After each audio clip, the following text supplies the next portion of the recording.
Assalamualaikum warahmatullahi wabarakatuh. Rahayu Rahayu Sagung Dumadi. Kesaktian Menak Jinggo bagian 2. Adu kesaktian Joko Umbaran versus siluman Kerbo Marcuet.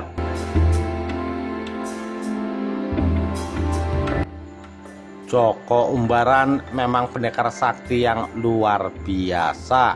Gempuran pasukan siluman bisa dia patahkan dan dia kembalikan ke dunia siluman. Tinggal gangsternya Kerbo Marcuet. Rupanya sang gangster itu juga sakti mandraguna. Duel maut berlangsung puluhan hari namun tampak seimbang. Namun karena Joko Umbaran manusia, tentu ada rasa lapar dan lelah yang lama-lama menjadikannya loyo. Dan disitulah apesnya murid kinasih Ki Ajar Pamengger. Tanduk sang Kerbo Marcuet yang berbahan wesi kuning itu secepat kilat menghujam wajah dan badan Joko Umbaran yang mulai loyo. Jros, wajah Jaka Umbaran robek berantakan. Jros lagi, dada dan perut Joko Umbaran pun luka parah. Kulit di wajah dan badan Joko Umbaran banyak yang mengelupas. Merasa mendapat kesempatan, Kerbo siluman pun terus menyerbu menghujamkan tanduknya bertubi-tubi ke sekujur tubuh Joko Umbaran. Darah pun membanjiri medan tempur, dan bukan lagi Jaka Umbaran yang tampak, melainkan manusia yang terluka parah dan sekujur tubuhnya berwarna merah karena mandi darahnya sendiri. Rupanya hari itu bukan hanya Joko Umbaran saja yang apes. Siluman Kerbo Marcuet yang merasa sudah di atas angin itu pun makin beringas mengoyak lawannya dengan penuh nafsu.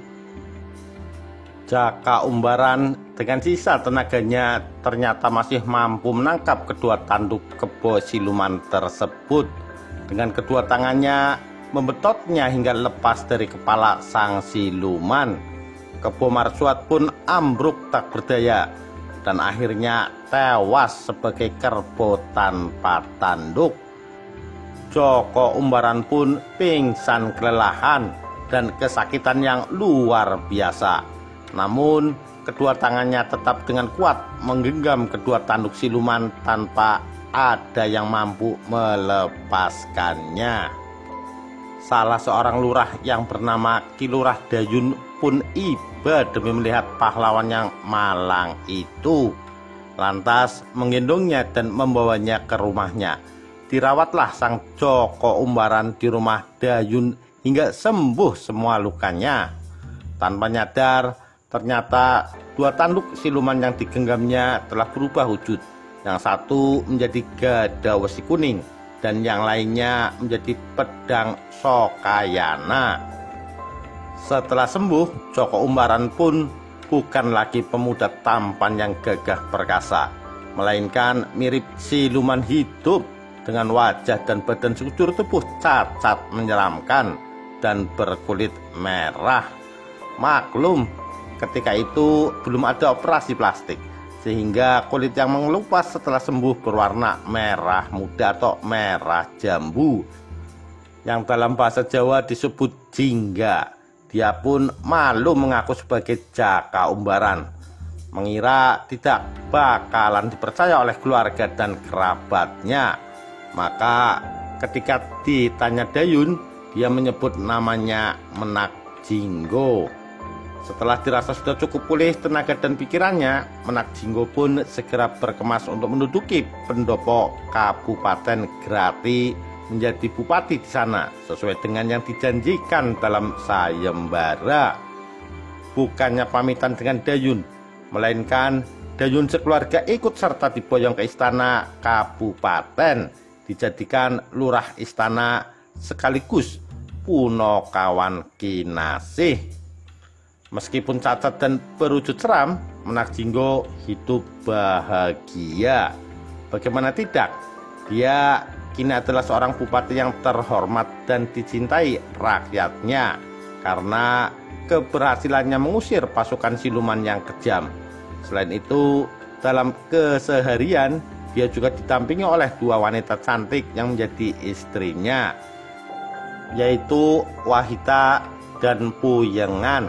Grati pun menjadi kabupaten yang makmur dan sejahtera.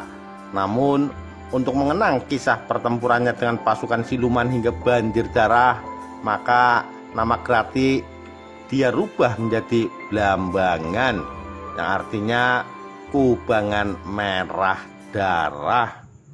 Demikian kisah pertarungan maha dahsyat Joko Umbaran versus siluman kerbau mercuet. Bagaimanakah kisah selanjutnya?